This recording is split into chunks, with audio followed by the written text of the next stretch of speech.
Hi everyone. Thank you for all the love. I think last two videos, I think I got a lot of comments.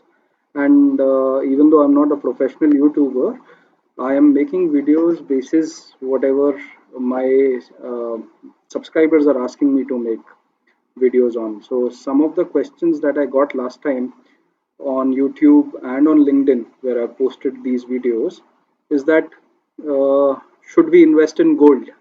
So that was quite a different question from what I was, publishing videos on, which was stock markets. But there is a lot of interest, and anyway, in India, there's a lot of interest in gold anyway. And I think people want to add gold as a investment to their portfolio. However, not all of us understand that gold can be added in the portfolio without actually buying physical gold. So I'll take that towards the end of the video, how you can add gold to your portfolio without actually buying gold as a physical asset. So I talked about that in the end. However, the bigger question is whether you should have gold in your portfolio or not. So I've come to you with some data and overall what I feel from the last many years I've been investing in stock markets and gold. What are the characteristics of gold as an investment, and whether you should have it, not have it, and if you should have it, then how much should that be part of the overall portfolio? So what is the percentage that you need to have in gold? So we'll discuss all of that today. So first, I want to draw your attention to this chart. As you can see, the the bars on the left are for 10-year periods. Over the last 10 years, on an annual basis, Indian stocks have returned 10.53%, whereas gold has returned 8.87. And if you see that, in smaller tenures, the recent tenures, gold returns have far outshone or outdone the stock returns. That's also because a lot of volatility has been there in the stock markets in the last 1 year, and some of you will be surprised to know that, or you may already know from the gold price, that gold has risen about 48% in the last 1 year, and that's like a great return. And I'll show some of that towards the end when I tell you how to add gold to your portfolio without having to actually buy physical gold. So 11.36% Indian stock returns versus 15.58% gold returns over the last 2 years. Now let me tell you one interesting thing about gold. So gold is considered a safe haven for investors just because people go towards gold more when there is a lot of volatility in stocks. And gold is physical and can be seen, and it has a tangible value. Over the last hundreds of years, gold has not lost its value. So it is considered a safe asset to have. However, every investor wants what? Every investor wants return. So does gold justify as an investment? From our returns perspective, we've seen in the last 2 years it has been doing better than stocks, and hence it can be added to your stock portfolio, and it can support some basic fixed return. As you know that in equities you have to select a stock as well, right? And your bet can be wrong. Markets may do well, markets may increase, but your set of stocks may have not performed and you may lose wealth. So but in gold there is no choice, right? Everybody buys the same gold. So if gold is rising, you are bound to make returns. Whereas in markets, your asset allocation and your selection of the security is very important. But more on this later. Now, why else do you buy gold? So there are many other reasons. So if you look at this chart, in low inflation environments, gold has given a low return. However, whenever the inflation is high, like above 6%, gold has always given more returns than normal, like 11.51%. Now, why is that? Because whenever an inflationary scenario happens, the currency kind of loses its value, and people move towards gold, and that's one of the reasons why gold is considered a safe haven in such cases. So, especially in India, where inflation tends to be high year on year basis, gold generally performs well as an asset class. It can be added to the portfolio. Now, we've seen the return potential of gold, but what else do we get out of investing in gold? Now, there is an important concept of diversification. So, whenever, and this chart shows that whenever how rupee has fared with gold, considering gold as constant, rupee has constantly depreciated over time while gold has retained its value. So, this is one way of representing that when currency loses its value, while the currency loses its value, the real assets like gold retain their value. Now, the concept of diversification is that you need to have different type of assets in your portfolio so that when one market is sluggish, you are able to generate returns from the other market. But they need to be in a correlation in which if stock markets are falling, you need to have an asset class which does well when stock markets are falling so that you have a natural hedge in your portfolio. Your portfolio doesn't fall that much. And we see the same kind of a correlation with gold.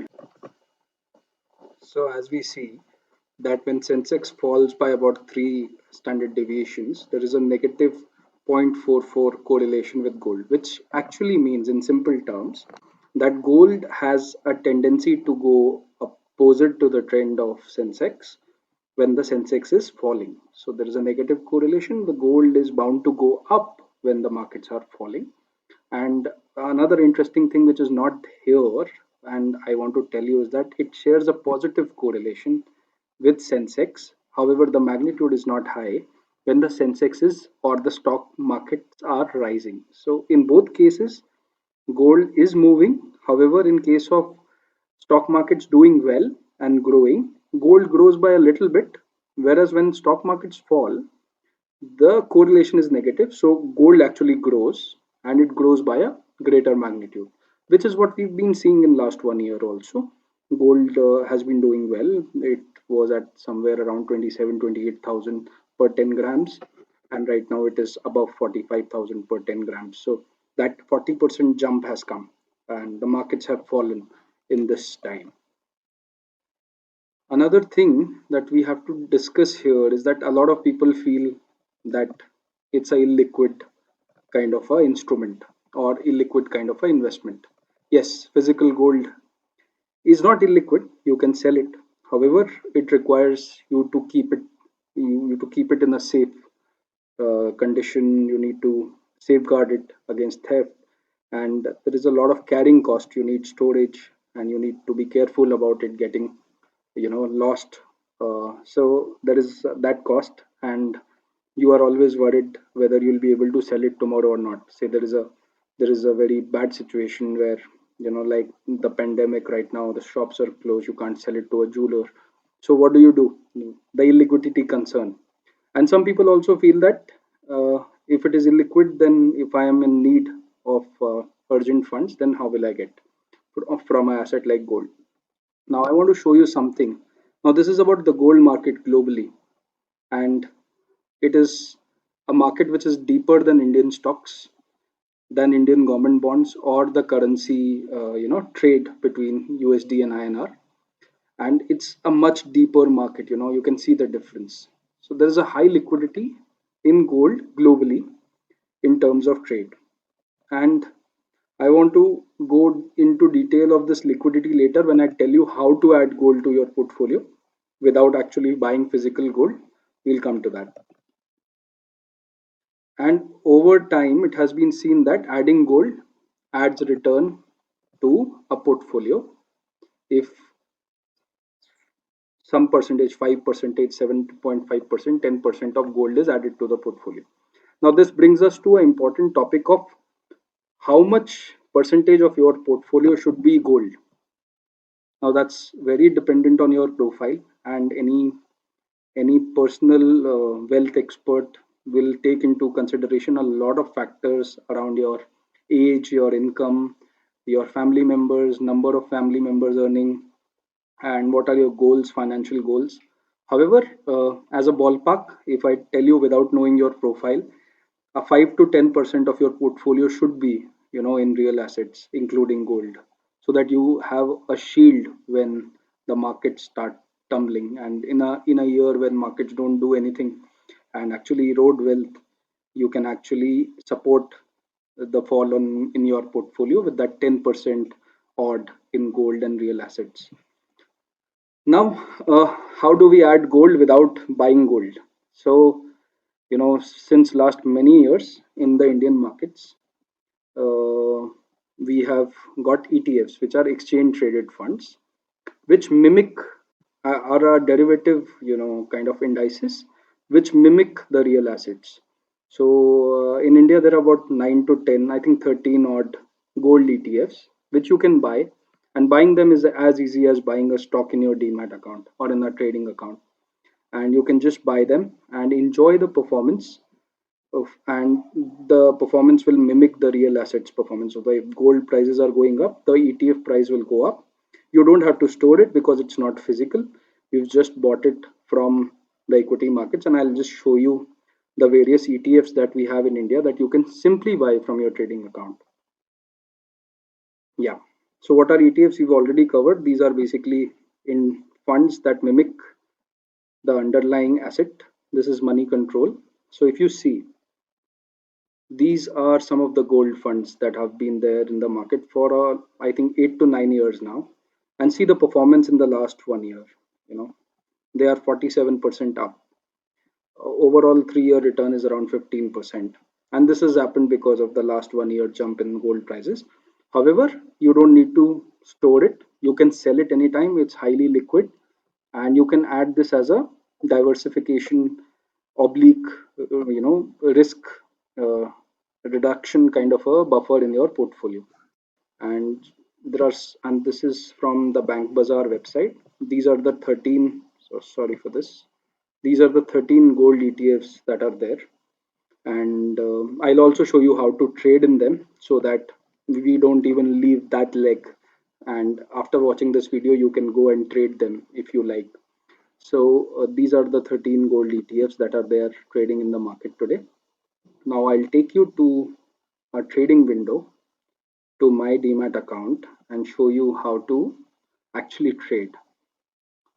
So this is Sher Khan trading account which I use, and this is my trade now window for a normal equity kind of a account. So I'm not talking here about any commodity. You don't need to go to a commodity to buy the ETF. It's traded on NSE and BSE, and I'll just type gold ETF and maybe search. I don't know whether it will work or not.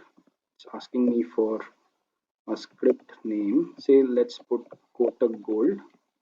Yeah, I got it. So it's a Kotak ETF. So I got the name. I'll just put it here. Kotak ETF, Gold ETF, Kotak Gold. Yeah. So I think this was already loaded. So let me put some more. Another one. Quantum Gold Exchange ETF. Yeah. And I buy here, say 1 unit, and I'm not putting a market order. I'm putting a price order.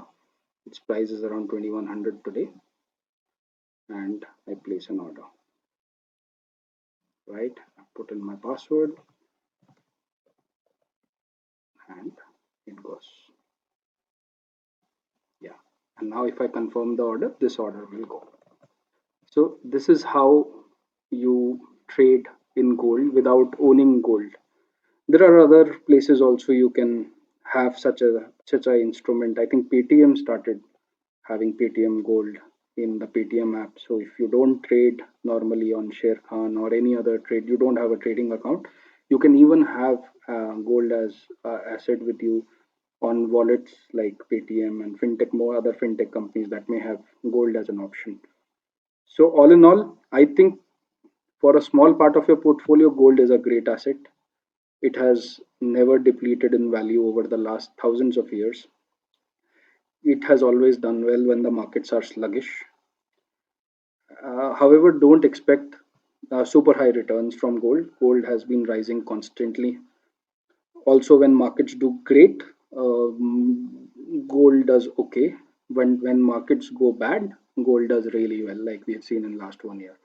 So have it in your portfolio. Have it as a small part of your portfolio, and you can buy gold off the market from a jeweler, or a gold biscuit or a coin, or you could buy it in your simply in your portfolio without having to worry about saving gold in a locker, or being worried about it day in and day out. So you can just buy a ETF contract, or you could buy from these apps like Paytm and all, which offer gold linked kind of instruments. I hope this was helpful to you. I look forward to your comments. And in case something I couldn't touch upon and you want to understand in greater detail, please write comments below this video. And if you're liking this content and you want to continue getting what I'm uploading in real time, please subscribe to the channel, and we'll keep in touch. Thanks a lot. Bye.